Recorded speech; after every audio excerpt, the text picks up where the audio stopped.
Марк 1 минутанд 70 удаа дугуйныхаа дөрөөг жийдэг. Марк дугуйныхаа дөрөөг жийж буйг аль нь илүү зөв тооцоолсон байна вэ? Таарах бүх хариуг тэмдэглэл. За харъя. 1 минутанд 70 удаа гэсэн.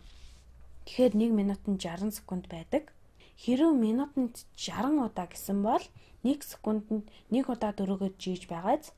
Тэгээд нэгэнд 70 удаа гэсэн болохоор 1 секундэд хийхээс арай илүү их байна гэсэн үг. За энэ мэдээлэл бидэнд хариуг олоход туслах баха. Энд Марк дугуйныхаа дөрөөг секундэд ойролцоогоор 4000 удаа жийдэг гэж. Хэрэв секундэд үнэхээр 4000 удаа жийдэг бол энд замраагүй их тоо байж ахсан.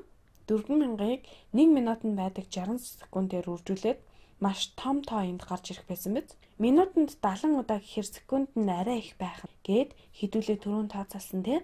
Тэгэхээр энэ яасан ч биш юм байна. Марк дугуйныхаа дөрөөг цагт ойролцоогоор 1 удаа жийдэг. Гэтэ 1 цагт 60 минут байдаг штэ. 1 минутанд 70 гэсэн үүгээр бол 60-ыг үржихэн 70 гэд байна штэ тий. Тэгэхээр энэ бас итгэмээргүй удаан байх нь.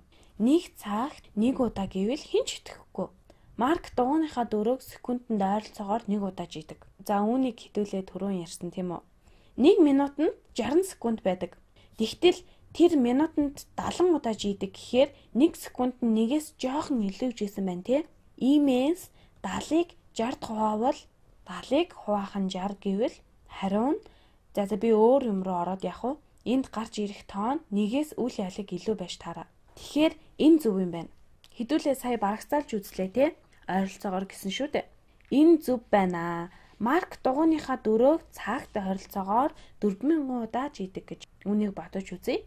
Хэрэв 1 минутанд 70 удаа юм бол тэгээд 1 цагт 60 минут байдаг гэхээр энэ нь тэнцүү.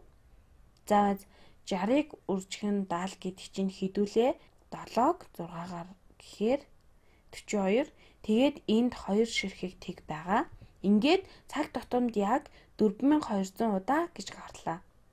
Харин ойролцоогоор авбал энэ нэлээд төхөж байна. Иймээс үүнийг сонгосон болно.